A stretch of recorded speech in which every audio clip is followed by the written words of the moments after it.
can dance. Oh, yeah, I do like to dance. He said I can dance. I sort of did this dancing competition show called Dancing with the Stars, and I did it with your wife, Kim. Yes. Kim was one of the choreographers on Dancing with the Stars. She said to say hi to you, and you were so nice to her. Oh, I love Kim so much. She was so... I love Kim so much, too. Well, now I can see why you both are married. I follow you, like, religiously on Instagram. I love following you guys, and I'm so happy that you make Kim so happy. Y'all have such a wonderful life. Thank Definitely. you. Now, I know, I mean, it really is. I want to say congratulations, because you are celebrating 9 years of being married. You and Kim. Oh, my gosh. Can you believe that it's almost been a decade of marriage with you two? How lucky is that woman? Yeah. Oh my gosh, Sherri, it was amazing. When I met her, she walked in and I said, I'm gonna marry that woman. You said that when you got because it took a while for me to convince her, but I'm very good at sales. Because Kim's very picky. And you competed on Dancing with the Stars, and she was your partner, right? Yes. So you walked in the room and you saw her and you said, that's gonna be my wife? Boom. Wow. Yeah. And then halfway through the show, you went through this. Yes. I actually began to believe I was going to win this show. I'm like, I'm gonna win this thing. So after we were done, I said to Kimmy, at what point did you think we were gonna win? And she said, never.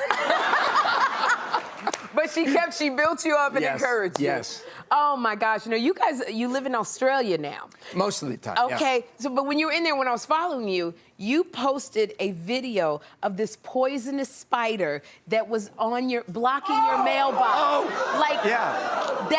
How are you, and is that your wife, Kim, who is like punching in your car?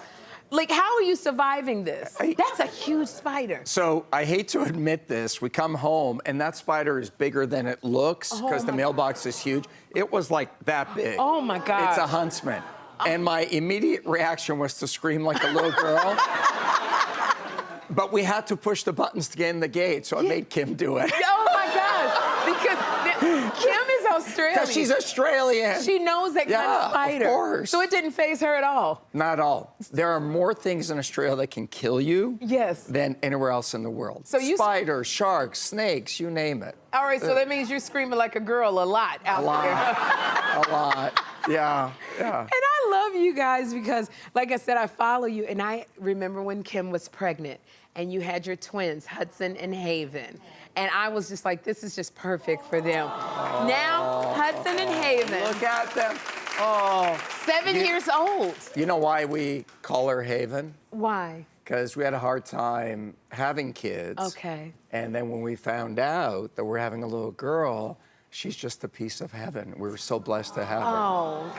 So that's why we named, thank you, that's why we named her Haven. Oh, right. And then Kim said, wow, that's so beautiful. What are we gonna call the boy? And I'm like, I looked out my window and I saw the Hudson River and I said, Hudson. I love how Haven's name means so much, and then you're like, the river, Hudson. It's working. I need a better story for him. You at least, so that when Hudson asks you, you have a really great, deep story for him. You're like, I don't have nothing. I'm working on it. But, being 7 years old, I remember when Jeffrey, my son, was 7, like, he was everywhere. He had so much energy. So how were you at running around with him? Oh, it is chaos for anybody who has 7-year-olds. I mean, Kim and I have a different version of parenting. Okay. My version is constant manic energy until they fall over.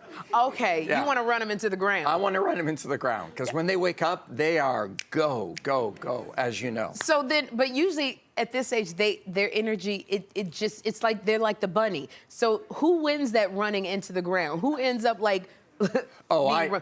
I do. Okay. Yeah, I am full of energy. I can beat them. Oh, you can out. Oh, yeah. One of the things that I know you love to do, I've never done this. I've never been in a car race, but you like to race cars. Love to race cars. You love what do you like about racing cars? The speed, the control, the beauty, the noise. Okay. And I think when I was younger, we were very poor, and we couldn't afford nice cars. All right. And when we first immigrated to Canada, my dad and I were walking down the street one day, and we saw this thing coming down the road. And I said to my dad, "What's that?" And my dad said, "You no mind, that Cadillac." Did he? And I said, "What's a Cadillac?" And he said, "You no mind, that for rich people." Really? Yeah. And from that day, I wanted a Cadillac, and I wanted to be rich. And I love it.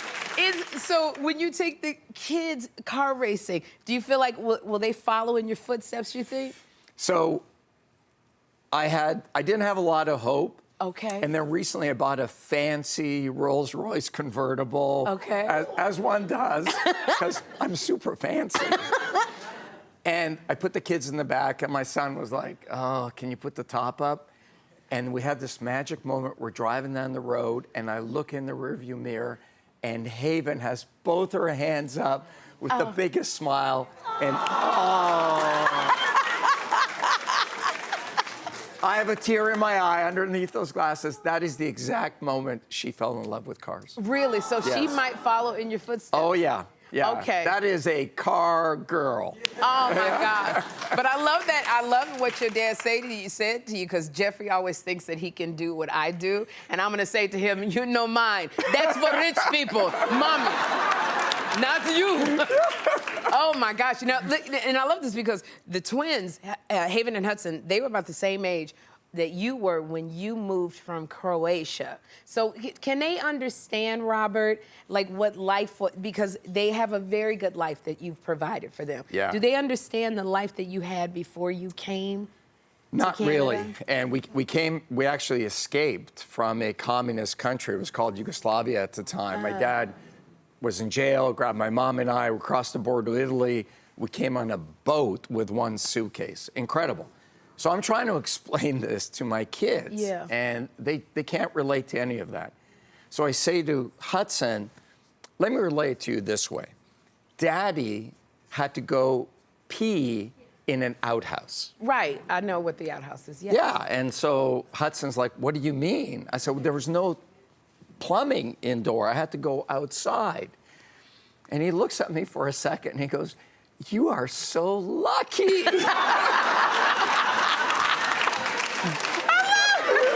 Because in Australia, you have something called a bushwee. A bushwee. Where a guy goes in the woods and does a bushwee. Okay. And he thinks that's the funnest thing in the world. So he's like, "Daddy, you got to do a bushwee every day."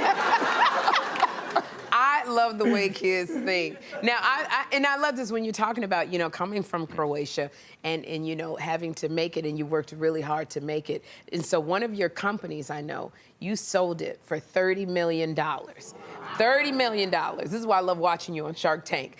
I just need to know, Robert, $30 million. Can you take that to a regular bank and deposit that money in a bank? Like, how do they deal with that? Sherri, here's the beauty of Shark Tank. Anybody can do what I've done. Anybody can be an entrepreneur. This is how little I knew. So they give me the money. It was 3 checks. This is a long time ago. This was like 30 years ago. They give me 3 checks that total up to $30 million. They give me the money. I go back to my office. I put them on my desk. I put them side by side. I move them around. I'm looking at them. I'm so excited. I've never seen that kind of money. And then I go, "Oh my God. How much interest did I lose playing with the checks?" Wow. So I grab the checks, I run across the street to the bank, and there's a huge lineup. I'm like, "Oh, man." So I wait in line. I go right, I go left, I go right. I get to the front, and the lady says, "What do you want?" I said, "I'd like to make a deposit." And she says, "Did you fill out a deposit slip?" And I said, "No." She goes, "Well, I'll do it this one time for you." Yeah. I give her the 3 checks. She looks at him and says, "I have to get the manager." Yeah. Manager comes by and says, "Son, you will never wait in line again." Oh my gosh. That's big business And for the I bank. never did. Oh Oh man, you know, it's just like I just love watching you on that show. I would say, what kind of advice would you give, because you are an entrepreneur and you had to step out on faith and do it. What kind of advice would you give people who might want to start their own business and are just like, I don't know? I think so many people are riddled with fear, Yeah. or they're not good enough. I always say the best investment you can make is in yourself. Okay. And I think thank you. You know, and I think people always say to me, I wish I was born like you. I wish I was confident and knew everything. And I wasn't born like this. I was afraid of my own shadow. I just think in life, you get to a point where the pain of your situation becomes great enough that you either accept your fate or you accept to change and make your life better. I like that. Yeah. I like that. That's why I became an entrepreneur. That will stick with me. Robert, thank you for that. We're gonna have a good time. We're gonna have a good time.